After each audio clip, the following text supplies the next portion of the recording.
If you're a producer and you're anything like me, I bet that you have a pile of songs that are been started, and at some point you really need to work on them and finish them. I'm sure that they're promising starts, and it nags at you that you need to finish them.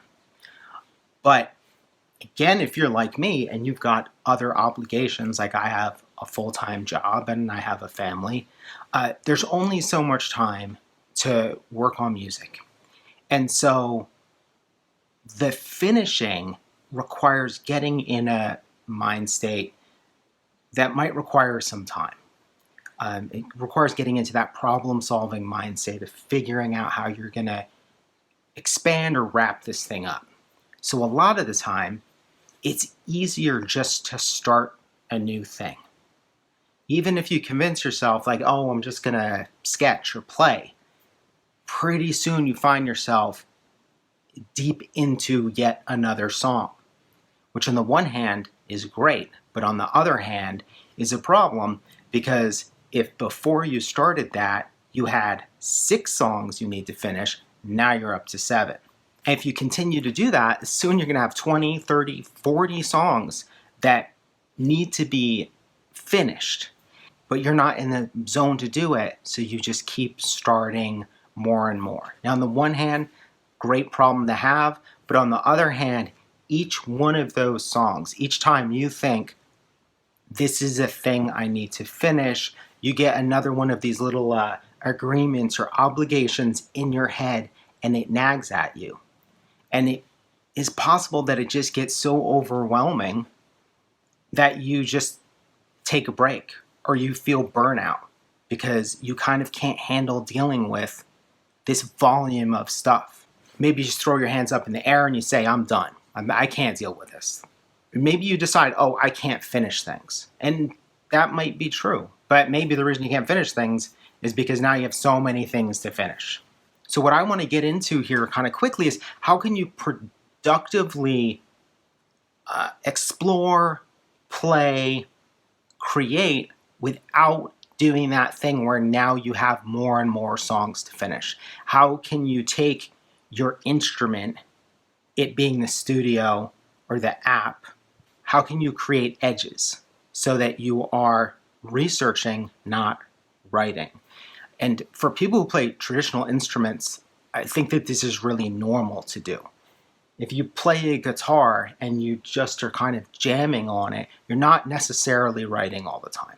But in general, guitarists tend to have a guitar around them a lot and just fiddle and play while they watch TV. They don't sit down and screw around with the guitar and watch TV and think, oh, I'm writing a song. It might happen, but it's not a general mode. If you hang around, especially people that play string instruments in particular, because they can handle them while they're doing other stuff in general. The guitarist can't have a conversation with you with the guitar within arm's reach. They have to pick it up and start messing with it. So it's a totally different animal. But when you're using apps and you have all these different instruments and tools and plugins, it's not quite as natural to be like, oh, I'm just playing, because you're not really playing. You're sort of always writing. So how can you make those edges where you can be researching, not writing? Here's what I've been doing as of late. I had this idea a while back. I got kind of burnt out and depressed, frankly, not because I had too many songs to finish, but because life was becoming intolerable or whatever. I didn't make any music or touch anything for months. And I knew that what I needed to do was just work about 10 minutes a day. If I could just do 10 minutes a day, I would keep myself in that mode where the tool wouldn't become foreign to me. That when I got back into, okay, let's make some songs, I'd be able to. I wouldn't have to relearn or re-get the touch. Because that's a huge thing about any creative tools. You have to keep using it even when you're not actively working or writing. And this applies to really a lot of stuff, right? Like a basketball player has to drill during the off season and has to lift weights. They can't just take 100% break and then come back in for the preseason and expect to be just preternaturally good. It's just not really a thing. I needed to have a way to start. And at first what I did do was just start playing for 10 or 20 minutes here and there. But the problem was that I hadn't defined it, and I kept finding myself making new songs. And I don't know about you, but for me, when I get into that song mode, it's obsessive and stuck in my head the whole time. So I've got a new song, a new Halifax song coming out probably a month from now. I wrote it a couple months ago over maybe a 5 to 8 day period. I didn't mean to write a song, but once it started to happen, I couldn't stop it. I just had to keep going and going and going until it was done. And that's how I get. So it's really important to figure out, if I'm not trying to write songs and not trying to get distracted from other stuff in life, what can I do? So as that happened, and it seemed like it was going to keep happening, and it was kind of stressing me out, I realized that it couldn't just be 10 minutes of play, because it just too often was leading to something.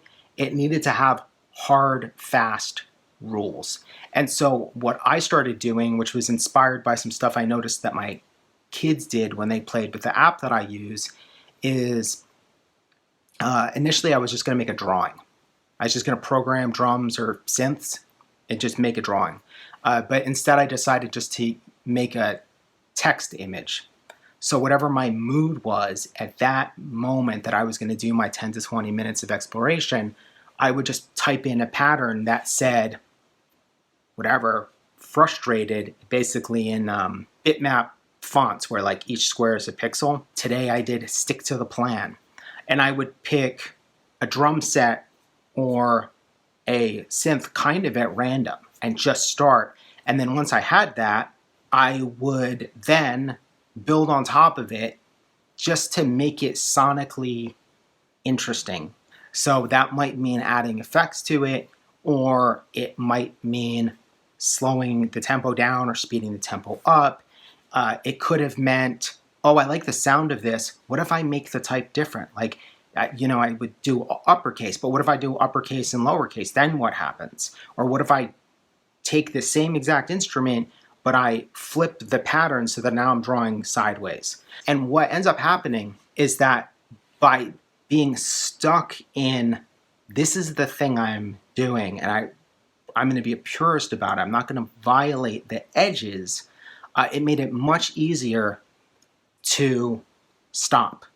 On the other hand, it provided this massive amount of research. Like last night, I picked a synth. I didn't even like it, and I picked it. Just whatever, why not? And I did everything kind of the opposite of how I would do it. So I went sideways and I started at all the high notes. And what I found was that the synth made a completely different sound than I was expecting it to. It was much more clicky and percussive than what I thought was going to happen.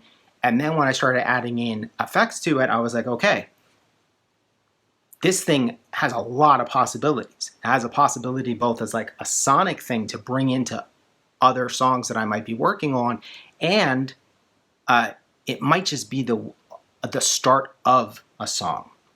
And it's kind of great to have these edges, and then they're all recorded. And I don't know why that's so different than just playing for 10 minutes. But for me, having really simple parameters, very clear, and with a very clearly defined goal, it's much easier to work it and to stop.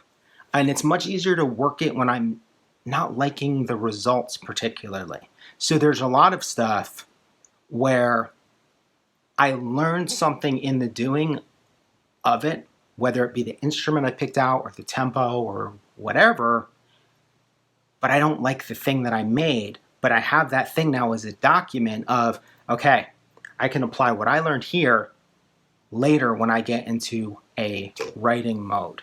This is important for me because I don't like learning the traditional way.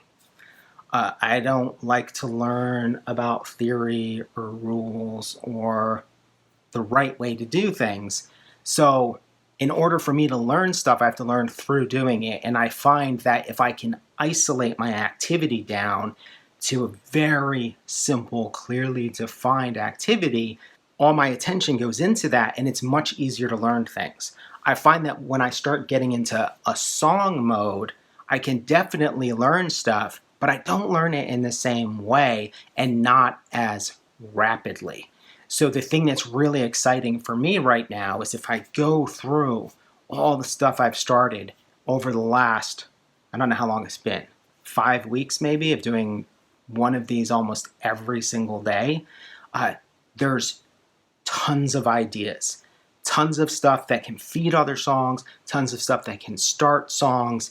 I have a better understanding of my tool, and it's allowed me to see it in a different way. The other thing that has done is that it sparks new ideas constantly. So in addition to this massive, at least for me, massive set of just discrete sketches that are called things like Will This Ever End and Sunny Day, it's almost like there's this kind of save as function of, wait, what if I do this? And then I go and start another file just exploring one particular thing, or the drums remind me of something. And then I go and go like, oh, let's just make that real quick so we can capture it. So I'm really excited because when it's time to go into writing mode, which I think all of this stuff that's been generated over the last 5 or 6 weeks, I think that will become the foundational level of a full length. All that material is the research for writing an album, which is really cool. But it's also pushed me to start all these little tiny sketches on top of it that are prompted by it.